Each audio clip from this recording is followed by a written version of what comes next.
This is Sudhir Shenoy, and we start off with the last part of our session on retirement planning. In the last session, we discussed how to determine the corpus required for our retirement expenses and the shortfall, if any. Everyone wants to have six pack abs, but are they willing to do the work? Everyone wants to retire at some point with a lot of money, but are they willing to save and be disciplined with their spending in order to do that? Everyone sees only the six packs. Nobody sees the hard work and the discipline that has gone into building it. Building up your retirement corpus is no different from building your six packs. It is similar in many ways than one. You got to be disciplined, you got to be consistent. You should never yield to the temptation of withdrawing from your retirement savings, come what may. You got to keep this message and the image of the six packs firmly in mind. Now we shall proceed to see some of the investment avenues that are oriented towards retirement. Please note that these investment options discussed are in the Indian context. NPS or New Pension Scheme is a perfect retirement product open to all individuals across the country. NPS has delivered an annualized return of around 10%. The fact that fund managers of NPS can also take exposure to equity and equity related instruments is a positive sign for the scheme in the long run. NPS also provides tax benefit in the form of deduction under the Income Tax Act. Remember that it is mandatory to purchase annuity worth 40% of the corpus accumulated through NPS at the time of retirement. This condition is put to ensure that a regular income is received by the concerned individuals after retirement. Employee Provident Fund or EPF is the most popular retirement saving instrument in India. Though it was introduced as a retirement product, not many see to it as so. The current rate of return from EPF is fixed at 8.5 and is subject to change year on year. EPF offers deduction under Section 80C. Interest from EPF is tax free and withdrawal is also tax free if there is a continuous service of 5 years.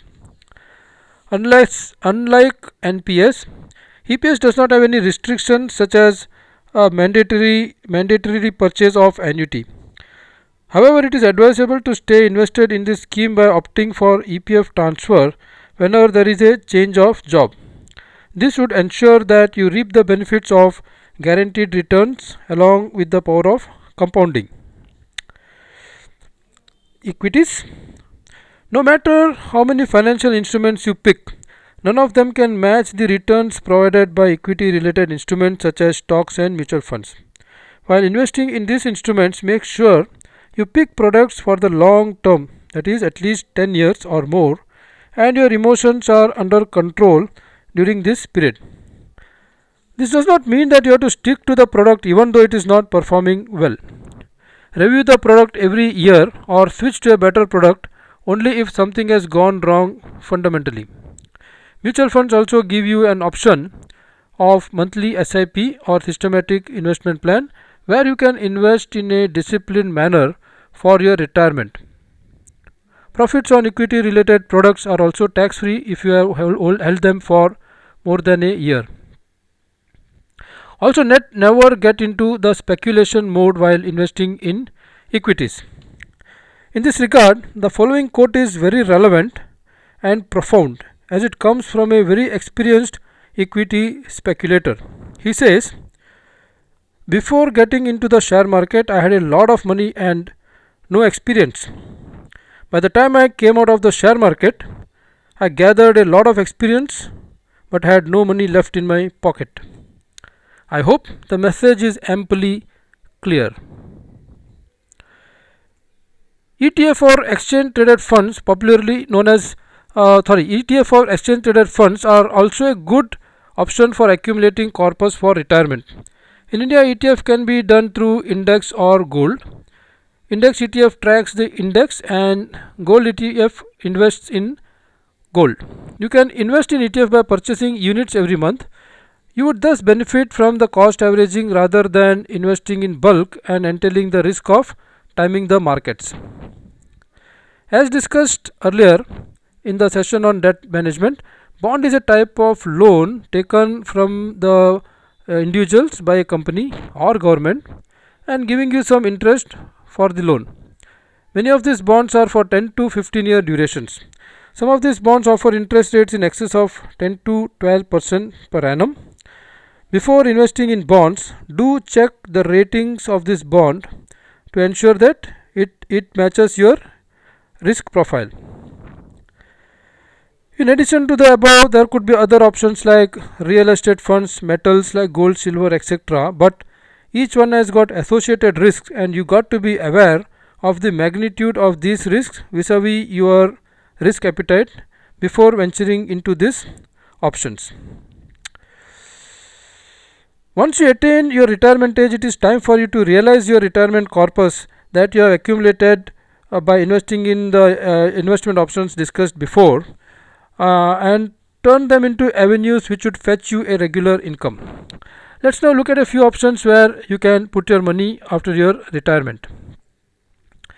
In the fixed income category, there are four products to choose from: a bank FD, senior citizen savings scheme, post office monthly income scheme or POMIS, and annuities and pensions products that give you a periodic stream of income, and these are offered by insurance companies. Since none of these instruments offer a tax break on returns, the way to prioritize them would be in the order of decreasing returns. Interest on bank FD is payable quarterly, half yearly or annually. If you wish to have a monthly income, then you have to stagger your investments in FD to ensure a monthly stream of income. You got to consider if the interest rates are on the declining trend or on the increasing trend.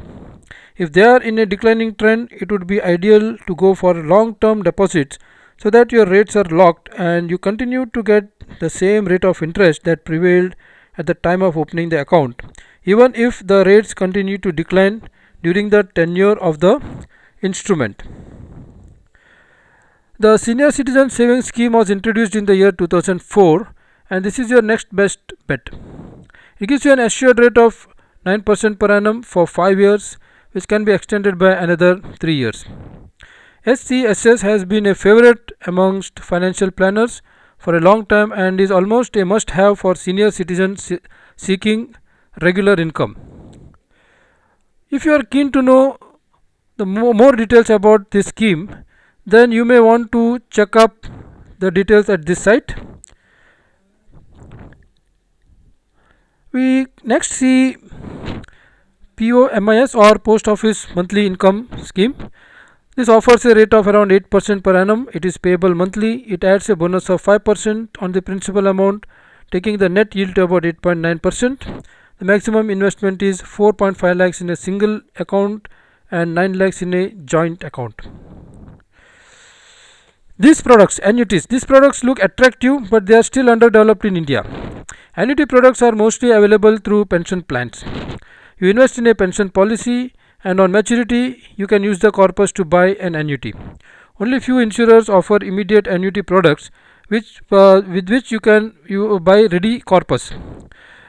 Currently, annuities offers 5 to 8% depending on the annuity option you have chosen. One disadvantage of the annuity is that your corpus gets locked up forever.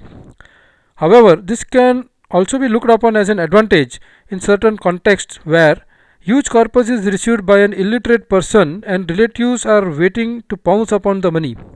An annuity ensures that the corpus is safe and the person gets an assured monthly income. Another advantage of annuity is that the rate of return is fixed and does not vary with the changes in the interest rates. For income after retirement, you can look at some other products that do not guarantee a steady income but are effective income generating vehicles. One of them is this monthly income plans or MIPS. You should also consider these income plans offered by mutual fund companies. In this regard, MIP is a misnomer as dividend payout is not really guaranteed. Dividends, if any, are payable yearly, quarterly or monthly, but the returns from MIP can give a boost to your portfolio. Dividend payments either through a portfolio of direct stocks or through MIP should be a part of one's retirement portfolio as it gives that extra edge in returns.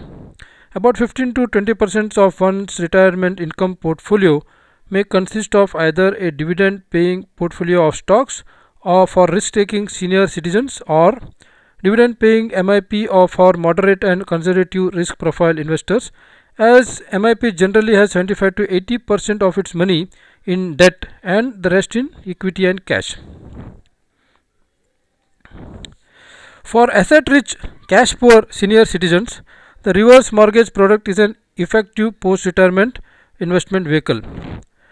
Under this option, the banks keep your home as collateral and pays you the value of your home in equated monthly installment. A recent ruling on this scheme has made the amounts received from the house property under this scheme totally tax free, as the rationale being the amount disbursed by the bank is not an income but a loan against the home which is disbursed in installments. Although technically the bank owns the home after the term, you can live in it till you and your spouse are alive, even after the reverse mortgage term gets over. On death of both the spouses, the bank can sell the house, but the first offer for the sale is made to the legal heirs of the borrowers. If the legal heirs are not in a position to buy the house or do not want to buy the house, the bank sells the house to a third party and pays the difference, if any, to the legal heirs. Reverse mortgage is an excellent retirement vehicle since you are able to generate an income from your house. Also, since any capital appreciation is passed on to your legal heirs, it also partially takes care of your estate planning. But your financial worries are not just limited to ensuring a periodic stream of income. The risk of living too long and the reinvestment risk are two potential threats to your personal finance. Remember, the interest that a regular income vehicle fetches gets paid out as a regular income, and what you get back in your hands on maturity is the principal.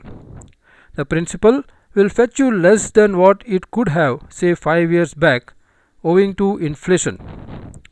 It is for this reason that you should invest a part of your retirement income.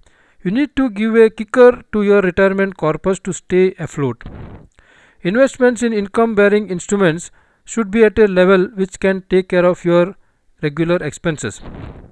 And a senior citizen should keep 25 to 40% of his retirement corpus in growth assets to ensure that the corpus does not get over before his or her lifetime. The amounts invested in growth assets should be treated as a long term corpus as they tend to do well over a period of time. For risk takers, a well diversified mutual funds, index funds, or exchange traded funds are a good option. For conservative uh, uh, balanced investors, 10 to 15% in equities is also recommended. Now we have a small task to complete. In the previous video, we had determined the corpus and the shortfall in the corpus. We shall now go back to the spreadsheet and discuss ways and means of bridging that gap. So this is what we had done in the last session on retirement. We had started off by uh, casting our retirement expenses.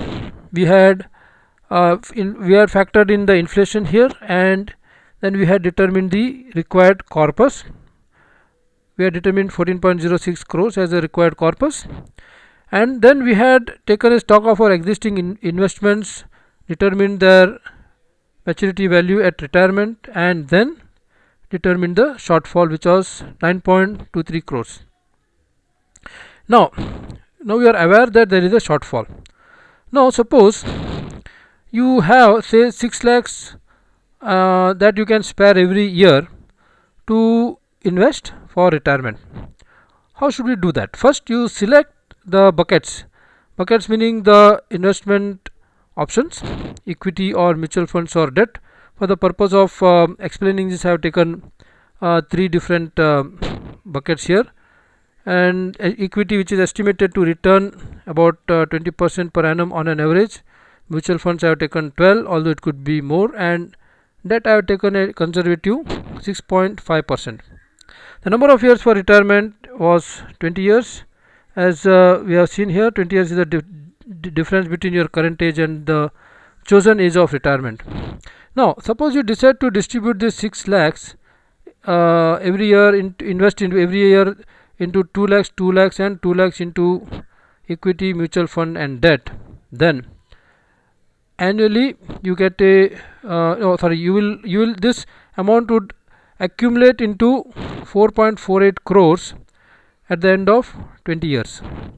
Mutual fund investment of 2 lakhs per annum would accumulate into 1.61 crores at the end of 20 years, and debt would accumulate to 83 lakhs, the total of which is 6.92 crores, which is not sufficient to meet the gap of 9.23 crores. You are still left with 2.31 crores.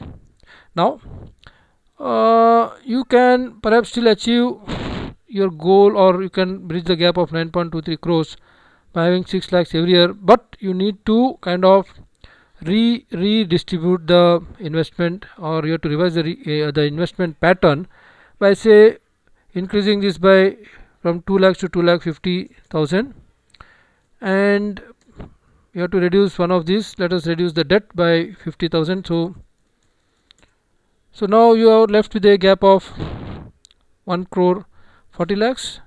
Now let us try to move something from mutual funds to equity, make this 3 lakhs and this reduced to 1.55 lakhs, 50 lakhs. So there is still some gap here. Let us try to reallocate, increase this by 25,000, 25,000, yeah, 3 lakh 25,000, and reduce this to 1 point. Still the gap is of 22 lakhs exists. Let's try to move something from here, or let us try to move something another 25 lakhs from here. Let us see what happens. Make this 3 lakh 50. So this combination or this pattern of investment, if you have 6 lakhs in hand every year to invest for your retirement, investing 3.5 in equity, 1.5 in mutual funds and 1 lakh in debt funds would help you to bridge the gap and overcome it to an extent of 23 lakhs.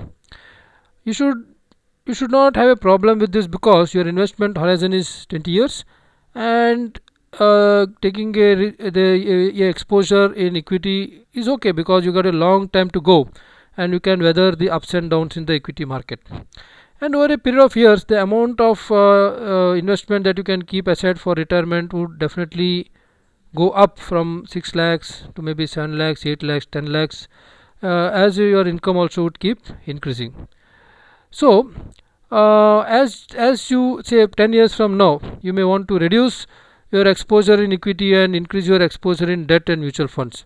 It will be okay, because the total amount that you are investing would not be 6 lakhs, it would be perhaps 10 lakhs.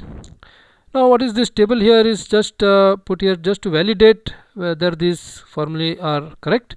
So let us check one or two items. This is for a period of say 20 years, and let's take this 3.5 lakhs invested every year at the rate of 20% would give you 78,408,960, which is the same figure here. So this is right. Similarly, 1 lakh 50 invested for 20 years at the rate of 12% would give you 1 crore 21 lakhs 4,810, which is the same figure here. It's derived by this formula, future value formula. So similarly this also would be right. So this chart is a robust chart which you can keep on adding by you can keep on adding some more asset classes by moving this here and amending this formula to include these cells here. Other things would remain same. So it's a simple thing which you can expand to incorporate as many asset classes that you wish to invest in for purpose of accumulating your corpus. Now let's go back to the slideshow and see the 5 golden steps for peaceful retirement. First and foremost, you have to Yes, do your mathematics like we did in this spreadsheet. We have started off from estimating our retirement expenses, factoring in inflation, determining the corpus required, determining the gap in the corpus here, and thinking of ways and means to fill those gaps. So we have done our mathematics right. Yeah, you have to really you have to see how much you'll need after retirement. We have done that. You have to take into account your living expenses. We have started off with that. You have to also consider in medical expenses and inflation, which we have done. Next, you have to start saving now. Begin to save for retirement at an early age and allow the magic of compounding to work its wonders. To begin with, make the habit of saving at least 10% of your income towards retirement. And as your income increases, increase your contribution towards retirement. Gradually, as a rule of thumb, you should be saving about 30 to 40% of your income when you are in the peak of your earnings. Very important, make a household budget and stick to it. You may recall that the first component of financial planning which we discussed was budgeting. Now budgeting helps you everywhere in lot of places. You must have observed that we keep going back to the budget for estimating your past expenses, future expenses, unnecessary expenses, discretionary expenses, and so on. So a budget is a solid foundation along with your statement of financial position for the whole of your financial planning. And last and not the least, do not withdraw from your retirement corpus before retirement, because this will hamper the compounding and amount to a serious shortfall in the retirement corpus. In these sessions on retirement, we have discussed various topics starting from what is retirement, why do people retire, the very important findings of the study by the Agewell Foundation, the need for retirement planning, and then the process of retirement planning, the very important pre-retirement decisions that you need to make, the steps to determine the retirement corpus, and then finally the investment options for pre-retirement and post-retirement avenues. I hope you have got a good perspective about the importance of planning for your retirement to ensure a peaceful and a dignified retired life. In case you have any questions or queries on the subject, do feel free to write to me at the email ID that you see on the screen, that is tomyfinancialplan@gmail.com, and I shall be happy to respond to any query that you may have. Thank you so much for watching this video and have a great day.